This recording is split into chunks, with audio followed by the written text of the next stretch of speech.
Well, good morning everyone and welcome back to the shop. So I am going to install the power window assembly. Now, if you're looking at just putting in regular windows, again, I would recommend, and I'll put the link up here, and at the same time, I'll put the link in the description and below, but go to Joe Daddy's Garage. Barry had done a fully documented installation of a window assembly on a 1968 Mustang. It's actually Jade episode 100. And in that episode, he goes through all of the details of putting in the manual window assembly. Now, I'm going to be putting in the power window assembly, and the power window assembly should be fairly similar, other than the fact I don't have a crank. I'm going to be using a button to move the window up and down. But basically, what I discovered in his video, and also one of my subscribers had mentioned, that do not put the quarter glass in yet. And unfortunately, I had jumped ahead. I had put my quarter glass in, and I then had that tied in, and then I said, okay, let's get this glass in. And that's when I went back, saw the review, and of course then revisited Barry's episode 100 on Jade and realized, no, you don't want the quarter glass in while you're doing the window assembly. So I took it back out, but it wasn't that hard, right? Yeah, a couple of screws and it's out. So basically, today what I'm going to be doing is installing the glass. Now, there's a couple of things you have to do prior to having the glass ready to go. And let me just show you what I discovered and what I have to do in preparation for the glass. Okay, so this is my window and it's ready to be reinstalled.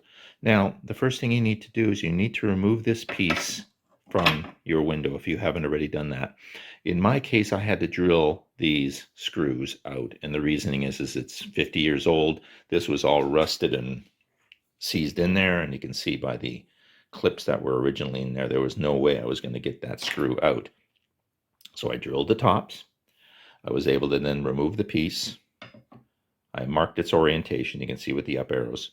And then at the same time, I was able to remove the clips and of course bought replacement clips for it. Now this is a CJ Pony part, F700, door window guide glass assembly.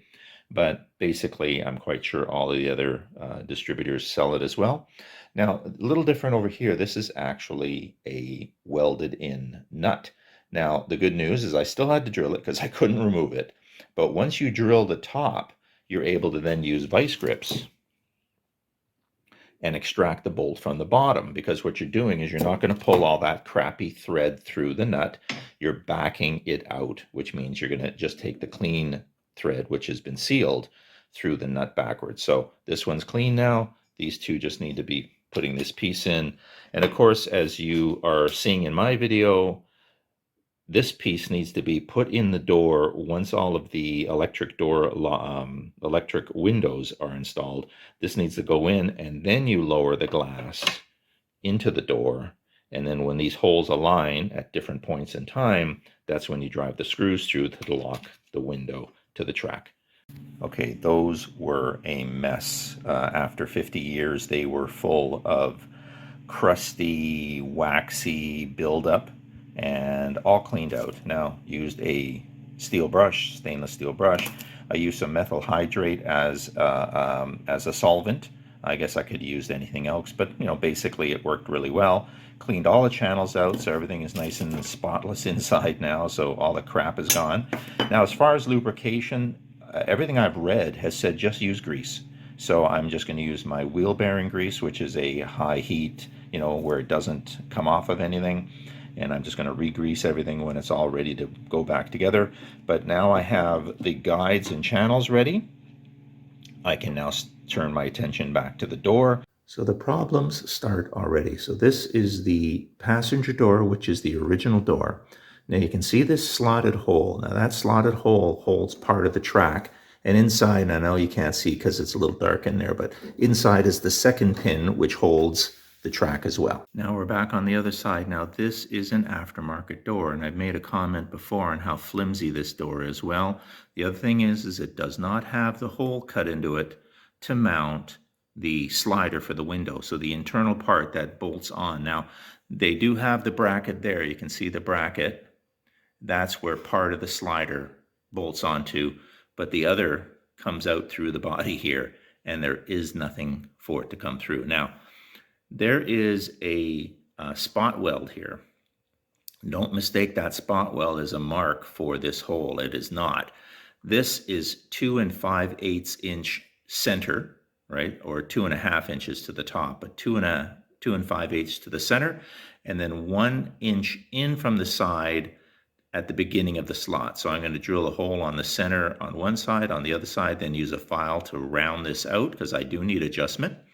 And then I can finally put my first piece into this door. Okay, so we cut a slot. And how do you cut a slot? I literally drilled 2 holes side by side, and then by taking the drill bit and just wiggling it left and right, I was able to gnaw most of that center part out, and then a flat file went in and was able to then, you know, flatten this out so it's nice and clean and no sharp edges.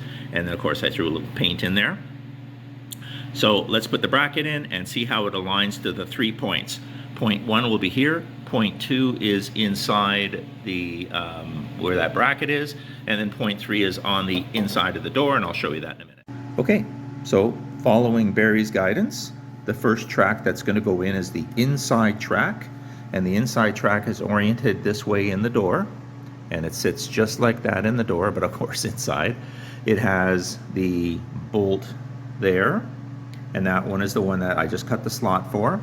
There's that second bolt here, and that one is where it's going to go on that little flange that's in there. And then of course this third part here, that has an adjustment screw on it, and that comes through the door down here, and that allows this then to obviously swing in and out, and you do that on both sides in order to get the glass to come straight in and out. So now how does this go in? Well, actually it's quite simple. You simply insert it into the door this way, and then it swings up, and then now it's oriented towards the door, and I can now just put the bolts into it. Okay, so the bolt is in at the top, and of course the bolt is in down here. Now the reason this is supposed to, it can't be a single hole, is because initially when I first load the window, you're going to see this track and how far this track is actually out. That's so that the track can clear the top of the door to get in. But once this window's in, this is going to push back so that the window then sits properly, and then it's going to get tightened down. So right now it's loose because I need this to be able to be moving forward away from the door to give me that clearance. And then of course finally, this is where I have that one adjustable bolt. It's got the Allen key in it, and this screws in or screws out, and again that's going to tilt the entire glass back and forth. But again, these are all final adjustments that won't be done until this window's fully installed and operational. This is going to be a tough one to record, but obviously this is the left side power window, and in order to get this in, you really do have to do a little. I mean, they measured this really nicely, but basically you insert the motor and then slide that back into the corner, and then that allows the front to go in, and then now that the front is in, that allows this part to go in, and now you got to get your other hand here because the assembly is heavy. Bring it forward to get this back part in, and there we go. So now we have the assembly in, and it uses obviously the original 4 holes here. So let's get this oriented, and there we go.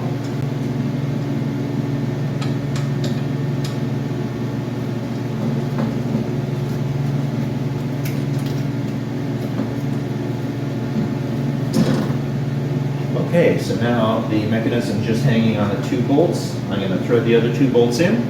So again, this is going to go in after. And then of course we know this then grabs onto the upper part of the track and then feeds in, and then this is where when we put the window in, this is going to screw into the window, and we're going to see that one hole through there. This one's going to be accessible here, and then this one is accessible through this hole here, and that's how you get those 3 in and screwed into the window. So I guess the next thing I'm going to do is get this track in place, and then we're going to start tightening down these bolts. So again, you can see down here, this is where it's going to grab onto this little guy there. So I'm going to feed him in. And now that it's fed in, this pops out, and then we just put the nuts on top of that.